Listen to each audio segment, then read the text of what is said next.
Let's talk about why you are starting the wrong defensive players in college football 25. And shout out to you guys. We just hit 5K on the channel. A big milestone for me, man. We only started this channel recently. It hasn't been that long. We're already at 5K. We're going to keep going, keep posting consistently every single day. And we making upgrades, man. New camera. We got some other new things for you guys. So I appreciate the support for real, y'all. Follow my Instagram, Twitch, social medias, all that if y'all rocking with me. All right, so let's get into the video. If y'all team looks anything like mine, it could get very difficult to decide who to start on the offense, defense side of the ball. In this video, we're going to cover the defense. If y'all want to see me cover the offense, y'all let me know down in the comments and we will cover that. But it gets super difficult, especially when your team looks something like this, man. You got a lot of guys here, a lot of guys. They all got similar overalls, freshmen, seniors, red shirt guys. Like, who do you start? So I think the first thing you really got to decide, where are you at with the program? Like, are you in the rebuilding phase? Are you in the win now phase? Are you somewhere in between that? You really have to decide. Now, I think that should have an impact on who you start in these situations. So for us, this is our Temple Dynasty. We're in year 6. We just started year 6. It's the perfect time for you guys to tap in if y'all want to, man. Perfect time. We got the off-season video just came out. Check that out. Perfect time to tap in.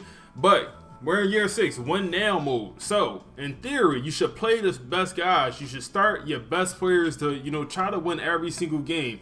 But we still not essentially doing that. I'll go over the depth chart and see what we're doing for this D line. Cause like we just got so many of these guys with the similar overall. But when you actually look at their stats and the defense we run and what we want to do, it doesn't make sense to start some of these guys. So the guys we actually have starting at left defensive end is Ezekiel Brink. And you see here, he's an 85 overall after the boost. And you look over here at the other defensive end position, and you got a bunch of guys who are actually starting Trey Stash at our other defensive end position. And you might be like, wow, you got so many other guys with higher overalls. You starting 2 of the lower overalls as your rush ends. Let's actually look at it and see why we're starting them. And then actually at defensive tackle, we're starting our best two guys. Jawan and then also Daniel are starting. So when you come over here to depth chart, you see that Ezekiel actually has some of the best pass rushing stats on our entire team, man. Literally, for our defensive end, he has the best pass rushing stats on our entire team. And for his block shedding, is not great. His block shedding only 74, but he is pretty good of an athlete with some good speed, acceleration. He's only at an 85 overall. And you look at some of these other guys, this guy, Dennis, he's an 88 overall, but he cannot rush the pass at the same level at all. He has the high block shedding, but we don't really care for high block shedding as a 4-3 defense. The type of defense you run also matters, and here we're running a 4-3, so we need a guy that's able to rush the passer and actually able to be a little bit of a run stopper, and we get that with Ezekiel. Like I said, the block shedding is not great, but he does have some pretty solid strength, 89 on the strength. So although he's only listed as an 85 overall, he actually has some pretty good pass rushing stats. He's a true sophomore. We started him last year as a true freshman, and then also he's an elite development guy with elite skill caps. Like, he don't have much skill caps at all. We could actually go look at him. Actually, he's a star development, 5-star coming out of high school, not elite star, but looking at his skill caps, they're pretty good. You might see IQ, he got 3 there. We don't really care about that. The things that matter is finesse moves, power moves, and then also run stopping. Those, and then even quickness. Those are the main things that matter for me for a defensive end in a 4-3 defense. Even his power could get maxed out, so he could get stronger as well. So some of these things that really matters for his caps are not maxed out. So this is why I'm starting a guy like this, even though his overall doesn't say he should be a starter. When you just go by overall, like I said, you should not do that. And then you look at Trey Stash. This is going to be our other starting defensive end. And he's a 3-star, only impact development. He cannot get any better. He is maxed out when it comes to his caps. But when you actually look at his skill set, to me, he is the best defensive end in this room. Like, his speed, 83, acceleration, 85. And strength is 99. That's really what I'm looking at, that 99 strength. Then you look at his play recognition, his pass, his power moves and finesse moves is also some of the best in the room. Block shedding 82 is not terrible. He's a speed rusher, and look at his height and weight, 6'2", 297 pounds. You probably can move that guy to defensive tackle, honestly. And then so I start Trey Stash, and then my second starter, my second guy in line is going to be Tyree, who is all the way 4th down here on the board. But you look at his stats, he's a red redshirt freshman with the 86 speed, elite acceleration, 95 on acceleration, strength not as good. Power moves is elite, 92 on the power moves, finesse moves 80, block shedding solid, tackling, you know, all that in a solid spot as well. But they got him as the 4th starting D tackle, and then you come in here, press triangle on him. He's a former 5-star with star development. Look at his skill caps, also elite, also could become a very good player. So like I said, in my opinion, Trey Stash and then Tyree is my starting 2 because they're the best 2 in the room, even though they don't have the 2 highest overalls. A guy like this, Dennis, you should consider moving him to D tackle, at least for the 4-3 defense. And I probably should have in the offseason, going to next season, I probably looked at moving to D tackle. The reason I didn't, because we already had 30 of these D tackles, so it didn't make sense at the time. Now, looking at our D tackle room, we start in Jawan, who is honestly like a baby Aaron Donald, if we being serious. Like, he's a former 3-star, only 3-star development. His skill caps are damn near maxed out. He can get a little bit better. He's a 91 overall after the boost. He got 99 strength, 92 power moves, 95 finesse moves, 82 on the block shed. Block shed is his only concern, literally his only concern. He's the elite pass rusher at the D tackle position. And then you look here, now we got a run stopper. I also want an elite run stopper starting as well. So we got this guy, we got Daniel, who is pretty much our best run stopper on our entire team outside of the guy over here who is Dennis, who is the defensive end. This guy, Daniel, is going to be our best D tackle run stopper. He has the 93 block shedding. So like I said, I run the 4-3 defense. So we got 2 big guys in the middle. We got Jawan, then we also got Daniel in the middle. He also has some pretty good power moves, finesse moves. So this is why he is my 2nd starter. Now, when it comes to my 3rd starter, you might look at Theo. No way. Charles, he looks way better in my opinion, man. Charles has more speed. Strength is a sacrifice, but when it comes to the finesse moves and power moves, even the play recognition, block shedding is super similar. Like Charles is much better in my opinion. Got the hit power, Theo Law. The hit power don't really move my needle, especially for a D tackle, because hit power is not that often they're going to be able to use that hit power. So in my opinion, Charles should be really next in line. He should be the 3rd starter. Theo would be, you know, more so down my board. Another thing you really want to consider when you're deciding who want to start is who's a senior, who's a potential player that could continue to develop if he plays. Like here, we got James. He's a senior for our right defensive end. He's not playing much because he's a transfer. I don't have any loyalty to him, in my opinion, just because in the series he transferred in. Some of these other guys, I got loyalty to, man. I used to recruit them out of high school. I know that sounds crazy, but I'm more inclined to play my guys in this series, especially as, you know, it's our series as we run for the channel. So I'm more inclined to play my guys. So James, he's a senior. He's, you know, probably not even going to make the NFL, 86 overall. Maybe he can make it. We'll see. But I'm more inclined to play some of these guys that could actually develop to become elite players, like Tyree down here, who has the crazy, you know, skill caps, also the good development trait as well.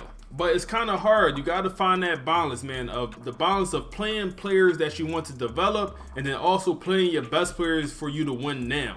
So kind of gotta be that balance. That's why I mentioned earlier, you got to decide what type program you have. Are you a win now program or are you developing? If you developing, you might want to redshirt those freshmen, and then after that, you might just want to play them even if they're not the best overall on your team, because they're going to develop faster, they're going to progress a little bit faster, and hopefully reach their full potential. Who you start at your rush defensive ends might even be more important than who you start at your regular defensive end positions, man. Y'all have to realize that it's 2 different things. The rush defensive ends, rush defensive tackles, and then your regular defensive tackles. For me, I run more nickel, dime than I do, you know, my base 4-3 defense. So these rush guys are on the field more often. So we got Ezekiel starting once again. He's our best pass rusher. You know, in theory, these, you know, you would think these rush defensive ends, rush defensive tackles will only come on the field on 3rd down. For me, they're on the field on 1st, 2nd, and 3rd down some drive. So keep that in mind. So I'm starting Ezekiel once again. He's our best pass rusher, so I want him out there. Then at my other defensive end position, I'm actually starting the redshirt freshman, Tyree. I'm actually starting him. And as a regular defensive end, I got Trey Stash starting, but Trey Stash looks better as a D tackle. He's a 90 overall as a rush D tackle, so I'm starting him over there. He has the 99 strength. So look here, now we have two 99 strength defensive tackles. They're both lower on the block shed, so I understand when I'm in my rush defensive end or rush defensive set, aka nickel or whatever, I know that I'm more liable to get gassed in the run game because I don't have no big bodies in there at defensive tackle. I don't have no good run stoppers in there at defensive tackle. So just make sure you know the difference between, you know, the regular defensive ends, defensive tackles, and then also the rush defensive ends and defensive tackles, because it'll play a big difference of who starts. Now you get over to the linebacker room and you got some decisions to make. You know, in this situation, we don't, honestly. You know, we got Dylan, who is, you know, going to be a Heisman candidate in our series, but he got 91 speed. I'm a heavy speed person at the linebacker position. Speed and tackling, and then also zone coverage. Even the block shedding is important. Those are like the most important things in my opinion, especially for a user. Like for the user right here, my main things is going to be speed and tackling, even the hit power a little bit, because I want to do them hit sticks, want to get those off. But you know, things like awareness, you know, even the zone and man coverage don't really matter for a guy like this because I'm using him every play. So those coverage stats are just me. Now when you go to your outside linebackers, or if you know using the D line, now you want to put a little bit more value into those stats. But I'm always going to lean towards speed. Like our second string is going to be Jason right here, who has a little bit more speed, a little bit more tackling, but he does sacrifice that block shedding. And we keep that in mind. The block shedding is a lot lower than our, you know, Josh right here. But what we do, you know, lose in block shedding, we make up with some athleticism, speed, and then also, you know, even the zone coverage, all of that, because this is an off-ball linebacker. I think with the linebackers, sometimes it's easier just to start the best overall because, you know, it don't matter as much. I think linebacker is the one position in this game where you could have bad linebackers and still be successful. If you have a bad defensive tackle or bad D-line, bad defensive backs, you know, you can't get away with that. I think you could get away with having bad linebackers. So the one position you could kind of hide, you know, that'll be the position I recruit the least out of my whole defense. Next, coming over here to cornerbacks. And this might be one of the most important positions to recruit, especially you need to recruit whatever defense you're running, man. Same thing with the D-line, even the linebackers. You got to recruit towards your defense 4-3, 3-4. Know the difference. Know the difference between those two. I have plenty of videos explaining it and explaining how to recruit for your specific defense. If I want more of that, let me know and I'll be sure to drop it. But for me personally, I'm more of a zone guy. I love to run zone coverage in this game. And yet our corners don't show it.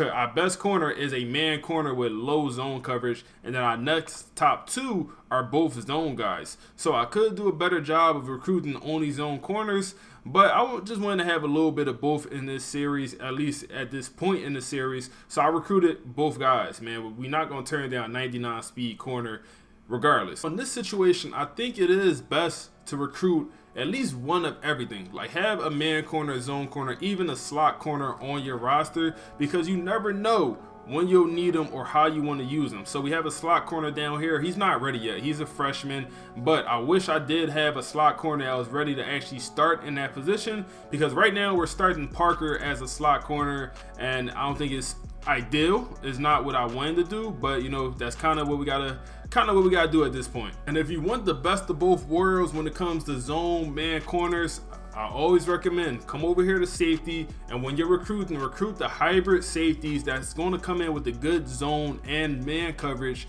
and then you can move them over to the cornerback position. But please realize they will have very bad press coverage. But for me personally, I don't run press. Like here, this is a guy that was that's coming in with the bad press coverage because he's a hybrid safety. Like I said, that's fine for me because I don't run that coverage. I don't run press coverage in this game at all. It gets cooked. So if I wanted to move this guy over the corner, his stats are already solid, 81-78. That's pretty solid for a corner. Like that will actually be one of the more balanced, especially when you consider our best corner don't even have, you know, that high of zone coverage. That's one thing to keep in mind, man. If you want to move those guys over the corner, get the best of both worlds, that is a plus side. Another thing I heard about these hybrid safeties, I heard they don't progress. And y'all let me know down in the comments if that's true, if y'all had that same experience. But I heard they don't progress. Like I said, we got this guy here, John Beck, and he did not progress at all from his freshman year to his sophomore year. As you see, he's a sophomore. He's still a 79, 80 overall after the boost. You come in here, he's an elite development 4-star with some good skill caps. So, and he's not progressing. And then another thing to mention about these hybrid safeties, the good thing I like about it, you see pass coverage is all in one category. So when they upgrade this pass coverage, it don't just upgrade zone or man, it upgrades both, and then it also includes press coverage in that as well. And you don't get that for the cornerbacks. For the cornerbacks, I'll show you. When you come over here to cornerbacks, you see they're separate, man. So you got your man corner or your man coverage, and now upgrade as that unit, and then you got the zone coverage that'll upgrade separately. And that's kind of what leads to some of these corners only progressing in one area, like we see with Parker here. The zone coverage is not moving, man coverage is continuing to go up, even his quickness. I don't know why they keep upgrading his speed. He was already at 98 speed. I don't need a 99 speed corner.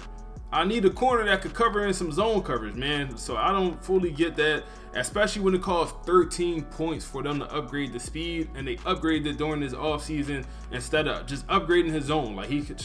I hate the way progression works in this game sometimes, man. And then last thing about the safeties, out of all these guys in the safety room, who I would consider the best is actually going to be John Beck. And then, you know, this is the guy with 80 overall. We got a couple corners, a couple safeties with higher overalls than him, but I consider him the best, man. He also plays the best on the field. 97 on the speed, elite speed, acceleration, agility, all of that. Strength, he's also fairly strong, change of direction. And then also the zone and man coverage. He get the best of both worlds, man. When we do a man blitz, he's in zone coverage sometimes. He's not pressing. And like I said, his press coverage is dirt. He's not pressing, but he is in man. And then we also play a lot of zone coverage with him. So he kind of get that best of both worlds. This was actually a receiver that we moved over the corner or moved over to safety. So keep that in mind. This was not a hybrid safety. This was a receiver we moved over to safety. Catching 75, tackling, and also hit power is not great. Like I said, he's a wide receiver we moved over. But I don't need him to be an elite tackler. I don't need him to be elite with the hit power. I need him to cover. That's what we need for this defense that I'm running. Block shedding is also low. All of that compared to the run stoppers. I don't like the run stoppers anyway. But he does everything I want on the field. He could jump out the gym also. He's an athlete. 6'2", 211. He's an athlete out here with that 97 speed. And when he do get that ball, he could return it as well. Compared to the run support, I hate the run support guys, man. They're coming in with the low speed, the dirt, zone, and man coverage, man. Look at a guy like this. 6'3", man, 74 zone.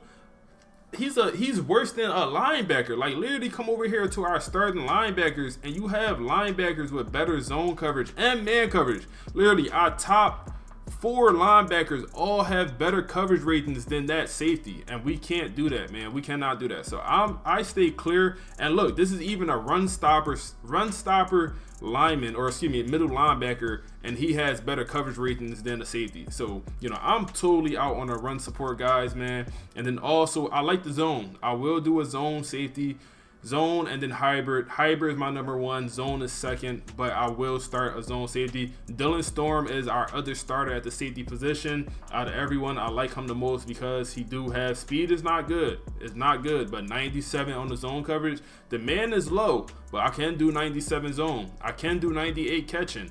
79 on the tackling, 76 on the hit power. I could do that. You see this guy Jason, you see the 88 tackling and the 90 hit power. For me, the safeties and the hit power never works, man. It never works. I never see my safety hit stick someone. We started a safety for 2 years that had 96 hit power, and I never seen them hit stick anyone. So for me, I'm not doing it no more, man. I'm transitioning just to these hybrid and zone safeties. I'm 100% out on the run support. Like I said, y'all let me know if y'all seen the issue with these hybrid safeties not developing, because if that's the case, then I need to know that. We all need to know that. So make sure y'all let me know down below. Other than that, make sure y'all check out the Temple series, man. Perfect time to tune in. Make sure y'all like, comment, subscribe, all that, man. Appreciate y'all for 5K, and click the video on the screen now for the Temple series.